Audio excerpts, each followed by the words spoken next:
क्या अश्वत्थामा इस दुनिया में एग्जिस्ट करते हैं? क्या लोगों द्वारा बताई गई उनकी कहानियाँ सच है? चलिए जानते हैं। महाभारत के 3 अमर पात्रों में अश्वत्थामा का भी नाम आता है, जिसको अमर देने की सज़ा मिली, ना कि वरदान।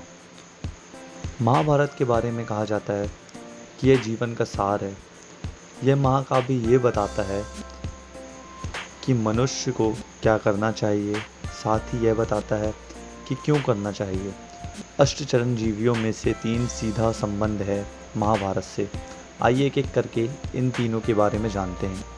एकमात्र अभागा अमर चरित्र है अश्वत्थामा। अश्वत्थामा पांडवों और कौरवों के गुरु द्रोणाचार्य के पुत्र हैं। वह महाभारत का अमर पात्र है, जिसे ना तो युद्ध में कोई मार पाया है, न युद्ध के बाद। पौराणिक गाथाओं में जितने भी लोग चिरंजीवी हैं, उन सभी के लिए यह वरदान है, सिर्फ अश्वत्थामा को छोड़कर। अश्वत्थामा के लिए अमरत्व वरदान नहीं बल्कि श्राप है। भगवान श्री कृष्ण ने उसे चिरकाल का तक पृथ्वी पर भटकने का श्राप दिया है। अश्वत्थामा महावीर था। उसके भीतर महाभारत युद्ध को अकेले खत्म करने की शक्ति थी। उसके पास ऐसे दिव्य शस्त्र थे जो कि उस कुरुक्षेत्र में किसी और के पास नहीं थे, लेकिन लीलाधार श्री कृष्ण के आगे उसकी नहीं चली। महाभारत युद्ध के 18 योद्धाओं जीवित, उनमें से अश्वत्थामा एक हैं। महाभारत युद्ध में भीष्म पितामह के सिर कस्य पर पड़ने के बाद गुरु द्रोण कौरवों के सेनापति बने। द्रोण और उनके पुत्र अश्वत्थामा ने पांडव पक्ष के कई दिग्गज सेनापति मार गिराए। यह देखकर श्री कृष्ण ने चाल चली। उन्होंने भीष्म को इशारा किया और भीम ने अवंतीराज के अश्वत्थामा नामक हाथी का वध कर दिया। वह रणभूमि में उद्घोष करने लगे कि उन्होंने अश्वत्थामा का वध कर दिया है। गुरु द्रोण को भीम की बात पर विश्वास नहीं था। उन्होंने धर्मराज युधिष्ठिर से उसकी सत्यता पूछी, क्योंकि युधिष्ठिर कभी भी झूठ नहीं बोलते थे।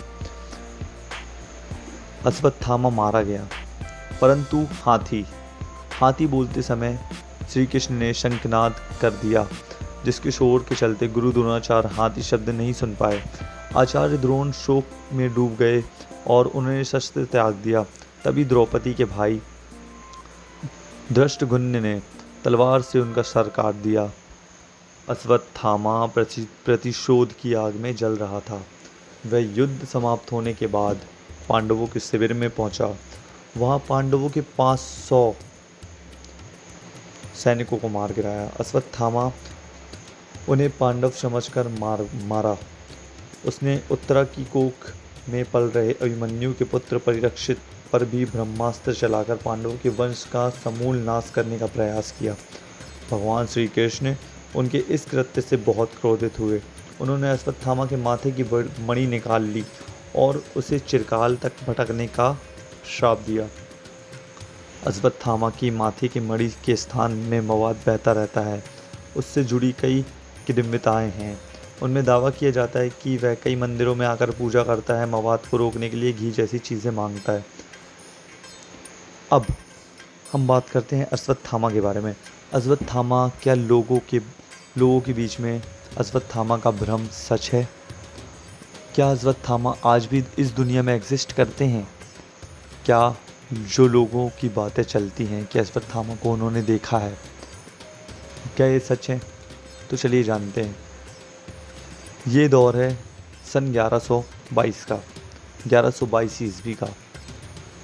सन 1122 ईस्वी में पृथ्वीराज चौहान ऐसे ही भटकते हुए जंगलों में जाते हैं और उन्हें सतपुड़ा के जंगलों के आसपास एक 12 से 15 फीट के आसपास बहुत ही लंबा इंसान, जिसके माथे से खून निकल रहा था, जिसके माथे से मवाद निकल रही थी, उन्हें पृथ्वीराज चौहान ने अपने शिविर में लेकर आए और उनका इलाज करने का ठाना। अब इस बारे में उन्होंने उनसे एक बात भी पूछी कि क्या आप अश्वत्थामा हैं?